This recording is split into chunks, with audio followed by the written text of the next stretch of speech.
اعوذ باللہ من الشیطان الرجیم بسم اللہ الرحمن الرحیم قال نوح. اب یہ فریاد ہے دوسری. ایک فریاد وہ تھی میں نے یہ دعوت دی، میں نے یہ دعوت دی، میں نے یہ دعوت دی، یہ کہا، یہ سمجھایا. قال نوح رب انہم عصونی. کہا نوح نے پروردگار انہوں نے میری نافرمانی کی. واتبعوا اور پیروی کی ہے بل لم یزدہ مالہ وولدہ الا خسارا. اپنے ان لیڈروں کی پیروی کی ہے جن کے مال اور اولاد نے ان کے لیے سوائے خسارے کے اور کچھ نہیں بڑھایا. جو مرفہ الحال ہیں، مترفین ہیں، دولت والے ہیں، اور ان کو ان کی دولت نے، ان کی اولاد نے ان کو اور زیادہ سرکش کر دیا، اور باغی کر دیا، اور مغرور کر دیا، یہ انہی کے پیچھے چل رہے ہیں. میری بات سننے کو کوئی تیار نہیں. قال نوح رب انہم عصونی واتبعوا من لم یزدہ مالہ وولدہ الا خسارا ومکروا مکرا کبارا. اور ان لوگوں نے چال بھی چلی بہت بڑی، داؤ کیا بہت بڑا. وہ داؤ کیا ہے؟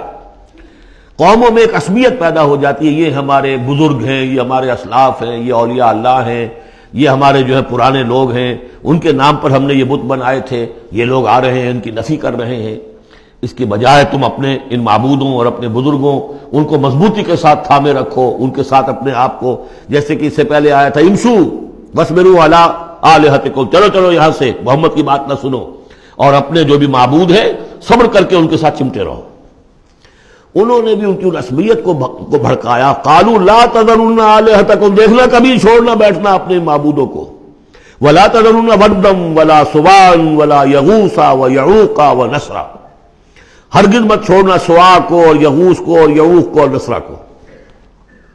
یغوث کون ہوگا؟ جس کا غیاث، غوث جن کو سمجھا گیا ہو، فریادیں سننے والا ہے اور ہماری فریاد رسی کر سکتا ہے، یغوث. یہ اس کے بارے میں تحقیق یہی ہے کہ یہ بھی اولیاء اللہ تھے. ظاہر بات ہے کہ حضرت نوح علیہ السلام نسل کس کی ہے؟ حضرت آدم کی.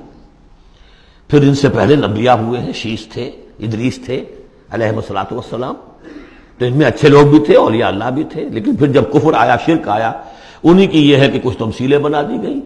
پہلے صرف ان کو سلام کرتے تھے یا عزت کرتے تھے، ٹھیک ہے ہم ان کی عزت کرتے ہیں. میں نے اپنی آنکھوں سے دیکھی ایک تصویر ماڈل ٹاؤن لاہور میں. ایک صاحب کے بڑے نیک آدمی تھے، بڑے متقی آدمی.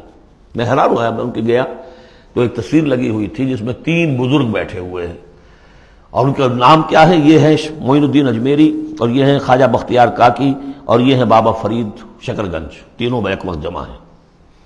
اور یہ کہ اس تصویر لگا کے اس کے اوپر ہار باقاعدہ لگا.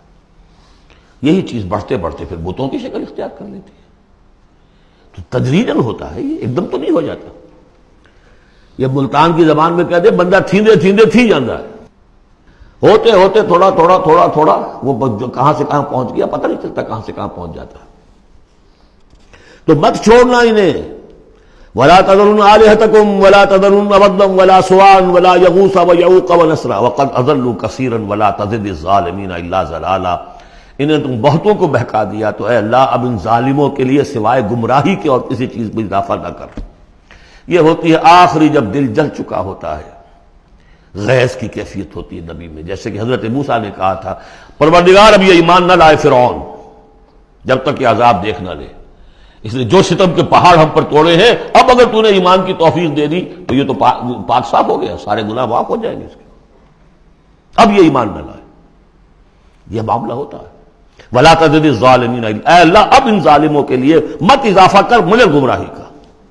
مما خطیئاتہم، اپنی ان خطاؤں کی وجہ سے وہ غرق ہو گئے. فادخلوا نارا، داخل کر دیے گئے آگ میں. فلم یجدوا لہم من دون اللہ انصارا، تو نہ پایا انہوں نے اپنے لیے اللہ کے سوا کوئی مددگار. وقال نوح، اب سخت ترین حصہ آ رہا ہے اس دعا کا. وقال نوح رب لا تذر علی الارض من الکافرین دیارا، پروردگار اب اس زمین پر کافروں کا ایک بستا ہوا گھر مت چھوڑ، کوئی نہ رہے.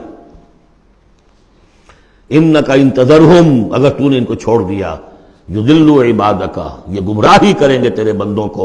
ولا یلدوا الا فاجرا کفارا، ان کی نسلوں میں بھی اب فاجر اور کافر کے سوا کوئی پیدا نہیں ہوگا. ان کی سرشت بگڑ چکی ہے، پرورٹڈ ہو چکے ہیں. عام کلوکی لینگویج میں کہا جائے اس کا بیج مارا گیا ہے. اب آئندہ کوئی خیر کی توقع ان کی آئندہ نسل سے بھی نہیں ہے. اس سے زیادہ سخت دعا شاید اللہ کے کسی بندے نے نہ مانگی ہو، لیکن یہ کہ نوح کو حق تھا، 950 برس دعوت دی تھی۔ تکمیل اور تدوین فن میں جو بھی حفیظ کا حصہ ہے، نصف صدی کا حصہ ہے، 2-4 برس کی بات نہیں، 950 برس۔ اِنَّكَ إِن تَذَرْهُمْ يُضِلُّوا عِبَادَكَ وَلَا يَلِدُوا، اب ان کی اولاد میں بھی نہیں ہوں گے مگر فاسق، فاجر اور نہایت ناشکر۔ رب اغفر لی ولوالدی ولمن دخل بیتی مؤمنا، پروردگار میری مغفرت فرما، میرے والدین کی فرما، جو بھی میرے گھر میں داخل ہو جائے ایمان کے ساتھ اس کی مغفرت فرما، وللمؤمنین والمؤمنات، اور تمام مرد اور عورتیں جو صاحب ایمان ہوں، جو کسی دور کسی زمانے کی ہوں، پچھلی ہو اگلی ہو، ولا تزد الظالمین الا تبارا، لیکن پھر ابھی دل ہلکا نہیں ہوا ہے حضرت نوح کا، پھر ولا تزد الظالمین الا، ان ظالموں کے لیے تو اب اضافہ مت کر مگر بربادی اور تباہی کا۔ اگر نظم قرآن پر توجہ ہوئی ہوتی ہمارے ہاں تو کسی کو شک ہی نہ ہوتا کہ یہ جو پچھلی صورت تھی سأل سائل بعذاب واقع، یہ محمد ہے صلی اللہ علیہ وسلم۔ یہ صورت کیوں نازل کی گئی ہے؟ حضرت نوح علیہ السلام کی دعا، اور ایسی سخت دعا، تو حضور کو کہا گیا اے نبی آپ ابھی ذرا صبر کیجئے، فاصبر صبرا جمیلا، سأل سائل بعذاب واقع للکافرین لیس له دافع من اللہ ذی المعارج تعرج الملائکۃ والروح الیہ فی یوم کان مقدارہ 50,000 سنہ فاصبر صبرا جمیلا۔ ابھی آپ کو تو 3-4 سال 5 سال ہی ہوئے دعوت دیتے ہوئے۔ صدق اللہ العظیم۔